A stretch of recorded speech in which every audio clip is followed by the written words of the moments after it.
Hey guys, welcome back to another Daleys fruit box unveiling. So let's start it. So today we have two boxes and I don't recall what I bought again, right? There's just so much coming and going that it's hard to remember. So let's find out. Okay.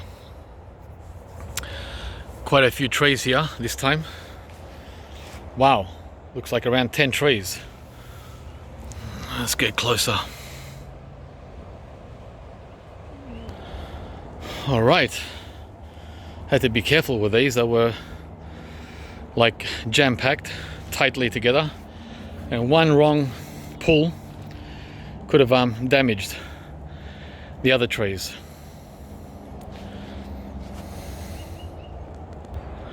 So there we are, guys. These are today's arrivals. Some real exciting exotics here that most of you have probably never heard of. How do I know that?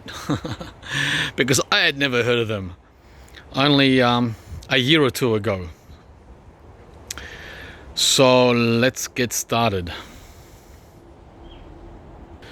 So I'm very excited because a lot of these are incredibly hard to find from nurseries or collectors.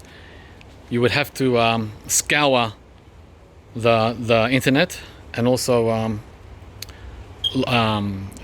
groups, fruit growing groups, to be able to source any of these. So I'm very happy and thrilled to be able to share this with you, and also for my own record. And by the way, the main reason I make these videos is not to show off,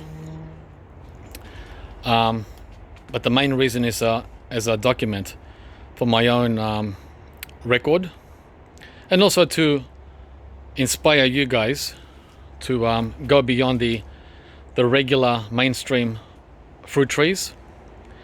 And yeah, so let's start with this one over here. You should be able to recognize these two just from the leaves. These leaves are very obvious. The one on the left is a cherry moya, and the one on the right, this one here, is a custard apple, or again, atemoya. This one here, I've never heard of before. It must be a local variety up in Queensland called Riccidor Gold.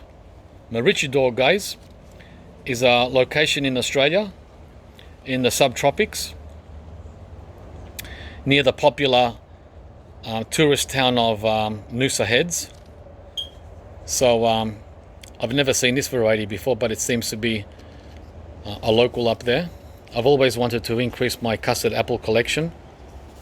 I've only got one, so now I've got two and three, because I got another custard apple last week. And over here is cherry moya, which I've also never heard of. Well, I've read about it online, but I've never seen one. It's called Sophia. And by the way, these anonas are both grafted. You can read about it there. Originating in Ecuador, this one. And it's got new growth, which is always welcome on a new tree. So they're the first two anonas. Next, this big boy. Gee, I wasn't expecting him to be this big, that's for sure, because this is a dwarf. This is a dwarf tree. Doesn't look like a dwarf when it comes already at almost 1 meter. This is a dwarf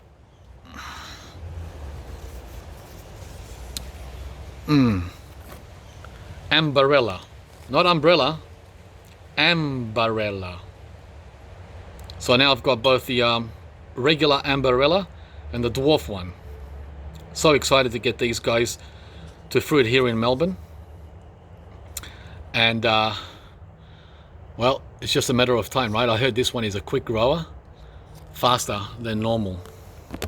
And look how beautiful he or she is. I think I'll call her a she, with a name like Ambarella. Sounds feminine. Beautiful. Wow, love it. And then below it is a backup of the sook that recently died. Right, this guy here.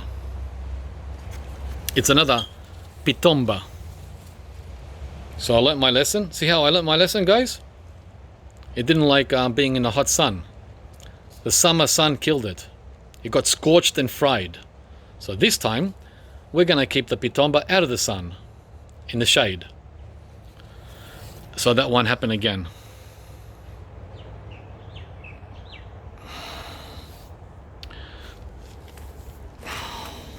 I was lucky to find one of those, by the way, just in time. Next, we have a tree which is has absolutely delicious fruit, crunchy and juicy. I've got the pink. No, I've got the red. I've got the red variety. This is the white variety. It comes in red, white, and pink. It's known as the wax jambu. The wax jambu. Like I said, this is the white flesh variety. Hang on.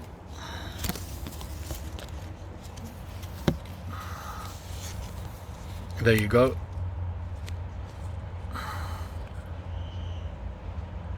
And this one is meant to be quite very frost sensitive.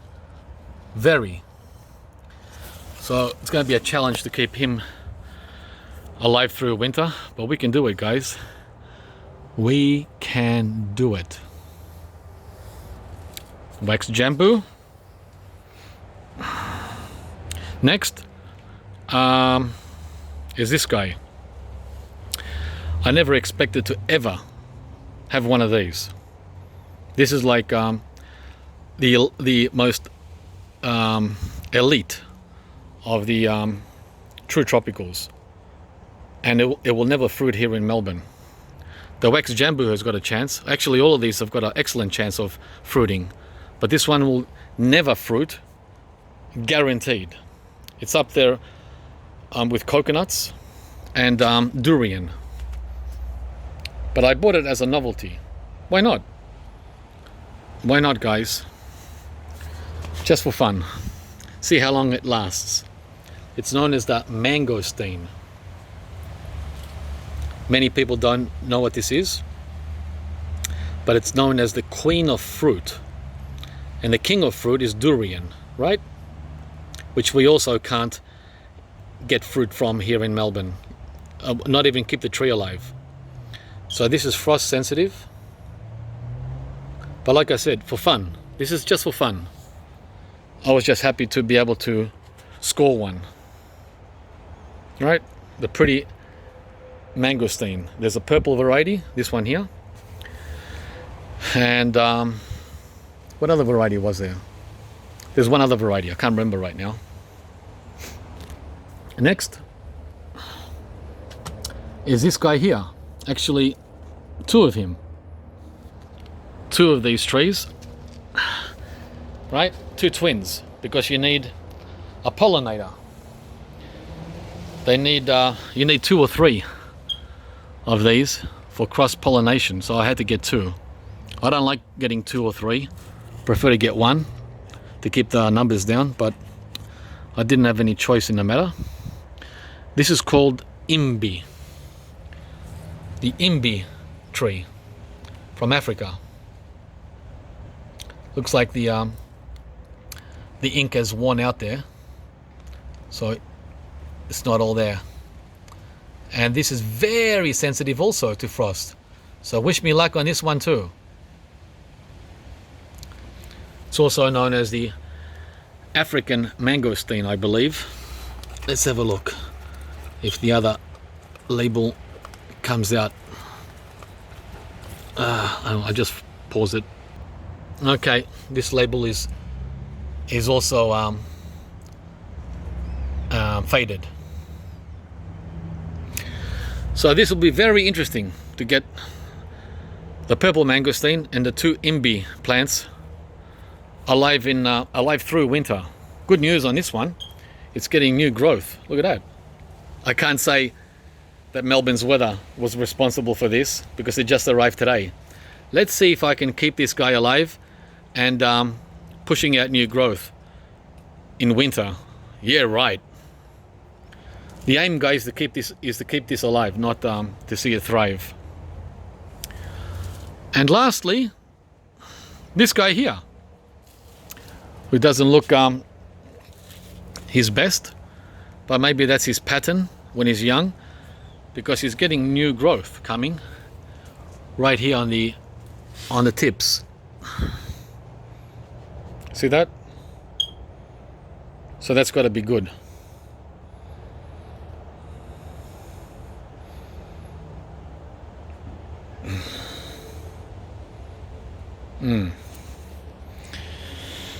So this guy here, who looks very familiar to other plants I have, is known as bilimbi, and I hope they have it right, because it sort of looks like a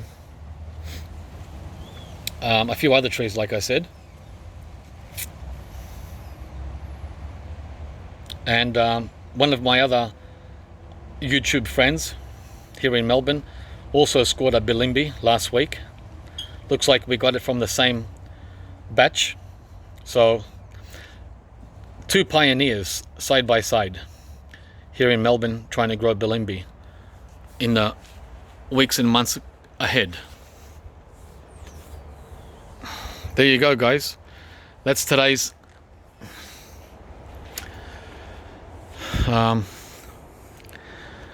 Daleys unboxing of rare and exotic ultra tropicals.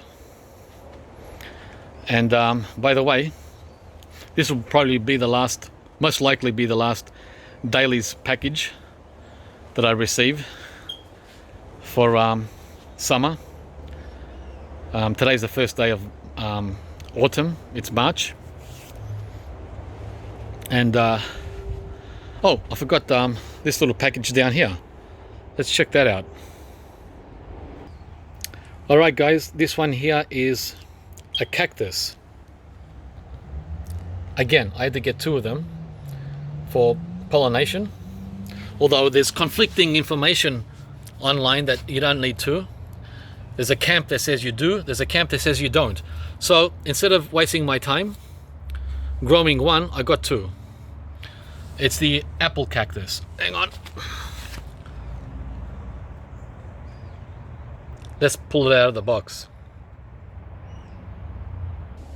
While I don't fool around with the packaging on the cactus, I pricked myself a few times unwrapping it, and we're down to the last layer. Okay, these are bare rooted, so I'm going to leave them in the paper for now. So, apple cactus. Sounds like a lot of fun. Oops.